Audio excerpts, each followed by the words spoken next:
ایک بات کا خاص خیال رکھنا، سر کو جھکائے رکھنا، تمہارا چہرہ کوئی پوری طرح نہ دیکھ پائے۔ شکنتلا نے وردی پہنی اور ڈیوڑی میں چل پڑی۔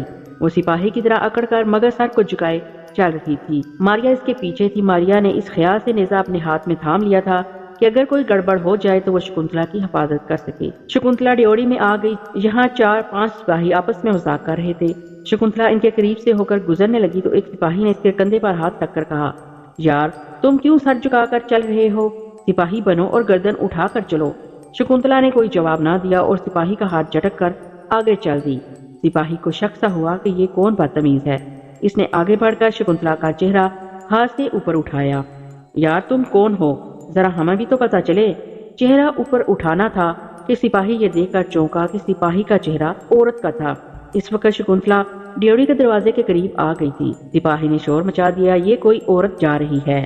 ماریا نے پیچھے سے سپاہی کو نیزہ مار دیا۔ سپاہی نیچے گرا۔ شکنتلا بھاگ اٹھی۔ سامنے گھوڑے کھڑے تھے۔ ماریا نے کہا، شکنتلا جلدی سے گھوڑے پر سوار ہو جاؤ، میں بھی آ رہی ہوں۔ ماریا بھی شکنتلا کے پیچھے بھاگی۔ وہاں شور مچ گیا۔ سپاہی شکنتلا کے پیچھے لپکے۔ شکنتلا گھوڑے کے پاس پہنچ گئی تھی۔ وہ اچھل کر گھوڑے پر چڑھ گئی۔ ایک سپاہی نے دور سے نیزہ اس کی طرف پھینکا۔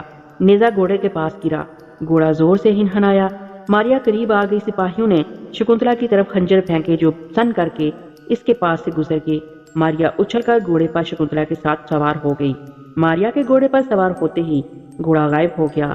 شکنتلا بھی غائب ہو گئی۔ سپاہی جہاں کھڑے تھے وہاں کھڑے کے کھڑے رہ گئے۔ ان کے منہ کھلے کے کھلے رہ گئے۔ وہ پھٹی آنکھوں کے ساتھ ایک دوسرے کو دیکھ رہے تھے۔ ہر ایک دوسرے سے یہی پوچھ رہا تھا کہ یہ ایک دم گھوڑا سوار سمیت کہاں اور کیسے غائب ہو گیا، لیکن گھوڑا سوار سمیت غائب ہو چکا تھا اور ماریا شکنتلا کو لے کر گھوڑا دڑاتی باغ سے نکل گئی۔